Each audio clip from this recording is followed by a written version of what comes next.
کوم حق چې موږ په قلم غواړو، کوم حق چې موږ په سټیج غواړو، کوم حق چې موږ د کتاب په ذریعه غواړو، هغې باره کې زه یو دوه شعرونه وایم چې په مړو مړو اوښکو زاړې راته ووایه څه غواړې، حق لعنت دې وي در باندې په زړه حقونه غواړې.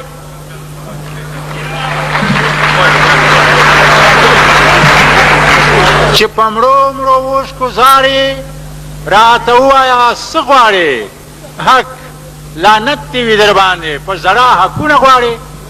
مور د جار سه له خولګۍ نه د زړه زمانې لاړې، اوس د څوک چې حق کړي لاندې وچ په نره به یې غواړې.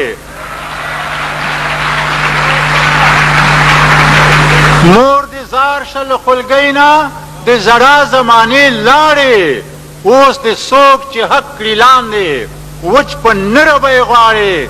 ګنې تیږه سر ته کښېږده د خپل حق غوښتنه پرېږده. وویل چې پښتو راته دا ویل چې زما کامه زما ځانه تا راپورې خو څه نه کړه، زما کامه زما ځانه تا راپورې خو څه نه کړه، خو ګیله په دې را درومي چې راپورې و تا څه کړه، چې راپورې و تا څه کړه.